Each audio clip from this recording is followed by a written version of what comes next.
कौन कौन से स्रोत आपकी कथा सुने? बोले महाराज श्रोता, सर्वता और सोता। एक सरौते की तरह जो सरौता सुपारी काटता है, ऐसे श्रोता आता है, केवल काटते रहते हैं। विश्वकर्मा जी ने बहुत अच्छी सी व्यवस्था नहीं की। इतने लोग आते हैं, कहाँ बनेंगे, क्या होगा? तो पंडित जी कहाँ से ढूंढ के ले आइए, इनकी कथा कुछ समझ में नहीं आती। हमारा थोड़ा सा संगीत हो जाए, नाच गान हो जाए, झूम जाए, बच्चे तालियां ऊपर हाथ उठा के गाने लग जाए, मस्त हो जाए, तो कथा कैसे पंडित जी बुला लिए? तो ये सभी प्रकार का तर्क वितर्क करने वाला श्रोता होता है श्रोता वाला, केवल काटता है। और एक श्रोता आता है, उसको यदि कहीं खम्बा मम्बा मिल जाए या दीवार मिल जाए, टिक करके महाराज 3 घंटे खर्चा के लिए प्रसाद लिया, घर चले गए। और तीसरा आता है सच्चा श्रोता, जो भगवान की दिव्य कथा का आश्रय ही लेता है। ये तो हमारे लोकाचार की बात हो गई। मैं आपको व्यास जी की वाणी बता रहा हूँ। इसी रेवा खंड में लिखा है, स्कंद पुराण में, स्कंद पुराण में भागवत जी का एक महात्मा है, जिसमें लिखा है प्रवरोश्चातो हंसा सुको मीना सदा सदा हवरा वृत्त भूरंडो ग्रसो उष्टादया। हम तो श्रोता 2-3 प्रकार के जानते थे, लेकिन यहाँ स्कंद पुराण में लिखा 2 प्रकार के श्रोता होते हैं, एक अवर श्रोता और एक प्रवर श्रोता। जो अवर प्रकार के श्रोता हैं वो थोड़े अधम जाति के श्रोता हैं, वो अच्छे नहीं मानेंगे। और जो प्रवर श्रोता हैं वो अच्छे श्रोता हैं।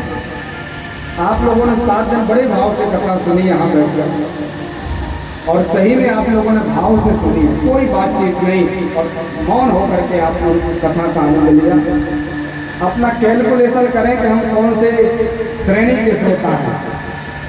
प्रवर प्रकार के जो श्रोता, अच्छे प्रकार के जो श्रोता हैं, उसमें सबसे पहला श्रोता है चातक। चातक जो होता है पिया, वो केवल और केवल स्वाति की बूंद का आश्रय लेता है। त्रिवेणी में, इलाहाबाद में माघ का महीना है, मकर में सूर्य है, देवता भी आकर के गंगा मैया में और त्रिवेणी में गोता लगा करके मज्जन करके जलपान करते हैं। लेकिन ऐसी त्रिवेणी के जल का भी आश्रय वो चातक नहीं लेता है, क्योंकि एक भरोसे, एक बल, एक आस विश्वास, एक राम घनश्याम हित चातक तुलसीदास। उसको तो केवल अपने एक पर निष्ठ है, एक पर भावना है कि जिस दिन बारिश होगी, कभी ना कभी तो ऐसा संयोग होगा कि स्वाति नक्षत्र चलेगा, और स्वाति नक्षत्र में जल वर्षी होगी, वही जल का आश्रय हम ग्रहण करेंगे। ये सबसे अच्छा श्रोता होता है। आजकल के पंडित जी लोग तो कुछ भी सुना देते हैं कथा में, और ऐसा भी देखा गया कि मंच की मर्यादा का परित्याग कर देते हैं। उनको क्या बोलना चाहिए, क्या नहीं बोलना चाहिए, इसका भी विवेक नहीं रखते, और स्वयं तो भ्रमित होते ही हैं, जिनको सुनाते हैं उन श्रोताओं को भी भ्रमित कर देते हैं। तो हमें सावधान होना चाहिए कि पंडित जी क्या सुना रहे हैं। 7 दिन जो भी महाराज ने सुनाया, हमने उससे कोई लेना देना नहीं। यदि हमारी स्वाति की बूंद की कोई चर्चा उन्होंने की है, यदि हमारे इष्ट की कोई चर्चा की है, हमारे राम कृष्ण नारायण दुर्गा शिव भगवान सूर्य गणपति की उन्होंने चर्चा की, तो वो ही ग्रहण करेंगे, और जो चर्चा सुनाई यही छोड़ के चले जाएंगे। ऐसा चातक की तरह हमें कथा सुनना चाहिए। सबसे अच्छा श्रोता, इसी जाति में एक दूसरा श्रोता है जिसका नाम हंस है। हंस क्या करता है? नीर और क्षीर को पृथक पृथक कर देता है। यदि आप दूध में बहुत ज़्यादा जल मिला दो और आप किसी से कहो हमारे बिल्कुल भी जल नहीं, तो अपन तो मान जाते हैं कि ठीक है आपका बिना जल का दूध होगा। और वही दूध आप हंस को प्रदान करो तो हंस दूध पी लेगा पूरा, दूध एक बूंद नहीं बचाएगा, और जितना जल आपने मिलाया है पूरा जल छोड़ के चला जाएगा। जड़ चेतन गुण दो समय विश्व कीन करतार, संत हंस गुण गई पद परिहरिवार। ये संसार भी महाराज गुण और दोष से बना इसमें दोष भी है और गुण भी है। तो दूसरे प्रकार का श्रोता है चातक। हंस ने ये विवेक रखा है कि अच्छा क्या है, बुरा क्या है, दूध क्या है और जल क्या है। कई श्रोता ऐसे होते हैं कि अच्छी अच्छी कथाएं सुना, उसमें भी आनंद ले लिया, और महाराज यहाँ वहाँ की गप्पें और शेर शायरी सुना दो, चुटकुला सुना दो, लोट पोट कर दो, हंसी के मारे महाराज आनंद आ गया। तो हमें इसमें विवेक रखना चाहिए कि हमें लेने वाली वस्तु क्या है। यदि हम चातक नहीं बन सकते तो हंस तो बनना ही चाहिए, और हंस भी यदि आप नहीं बन सकते तो आप सुख तो बन ही जाइए, आप तोता बन जाओ। किसी जाति का श्रोता है तोता, तोता को सुख कहा जाता है। और तोता का काम क्या होता है, जो आप पढ़ाई लिखाई उसकी कराओगे वही पढ़ेगा, अपने मन से कुछ नहीं बोलता। आपने कहा तोता राम राम बोलो, वो राम राम बोलता है। आप जैसा उसको उपदेश करोगे वैसे ही उसके ऊपर चित्त पर प्रभाव पड़ता है। तो हमें कम से कम इतना तो सजग सावधान रहना ही चाहिए कि व्यास जी ने जो बताया उसी को हम बताएं। अपने तरफ से दो चार अपनी मनमुखी बातों को मिला करके संसार में ना फंसे, इतना तो हमारा कम से कम व्यवहार होना ही चाहिए।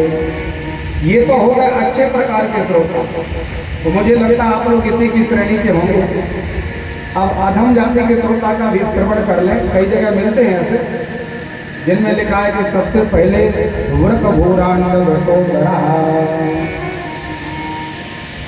जो बैल होता है उसके सामने आप 56 प्रकार के भोज्य सामग्री रखो। बढ़िया सुंदर से सुंदर आपने भोजन बनाया, और नामी ग्रामी जो व्यक्ति मीठा बेचने वाले हैं ऐसे मिष्ठान के यहाँ जाकर के आपने 2 आनंद से मीठा खरीदा, बैल के सामने लिया, अच्छा अच्छा भोजन खिलाया उसको, और खूब भोजन खिलाने के बाद आप उसके सामने सूखा भूसा डाल दो तो बैल मना नहीं करता। वो ये नहीं विचार करता कि इतना सुंदर सुंदर मीठा पाया महाराज, 56 प्रकार के भोग लगाए, अब ये सूखा भोग उसने भूसा दिया, इसको क्यों ग्रहण करें। तो जिस भाव से उसने मीठा पाया उसी भाव से वो सूखा भूसा भी पाने लग जाता है। ऐसे भी श्रोता होते हैं। धर्म की बात सुना उसमें भी आनंद, और अधर्म की बात सुना दो, गलती बलती भी कुछ बोल के चले जाओ उसमें महाराज बहुत अच्छा, उनका स्वयं का कोई विवेक नहीं। इसी जाति का एक श्रोता है जिसका नाम है ऊंट, ये तो और अलग प्रकार का है। उसके सामने आप खूब अच्छे मिष्ठान डालो तो वो सूंघता तक नहीं है, और बड़ी गर्दन के द्वारा जहाँ पर नीम की पत्तियां लगी हों उसका प्राशन करने का मन होता है। ये श्रोता वो है जो भागवत जी की चर्चा की जाए, भगवान से संबंधित कोई प्रवचन दिया जाए तो उसमें इनको नींद आने लगती, कोई मन नहीं लगता, और यहाँ वहाँ की नीम की पत्तियों को खिलाया जाए तो उसमें बहुत आनंद लगता है। इसी जाति का है ये वकरा, उसको कहीं पर बांध दो तो उसके मन में ये विचार नहीं होता कि मंदिर पास में है, आरती चल रही, शंख बज रहे, गड़ोल झालर बज रही है, थोड़ा 2 मिनट के लिए रुक जाए तो अपनी आवाज में मिमियाते रहेंगे। उसको ये भाव नहीं होता, कितना भी सुंदर संगीत छेड़ दो, कितना भी भजन करो, वो तो अपनी आवाज में मस्त रहता है। ऐसे भी श्रोता होते हैं कि यहाँ जो प्रसंग चल रहा है उससे उनको कोई प्रयोजन नहीं, वो तो आज क्या किया, कल क्या करोगे, अब क्या हुआ, अपनी चर्चा में महाराज मस्त रहते हैं। तो हमें अवर जाति के श्रोता कदापि नहीं बनना, हमें तो केवल और केवल प्रवर जाति के श्रोता बनना चाहिए। बलि की पत्नी का नाम बता दीजिए आप।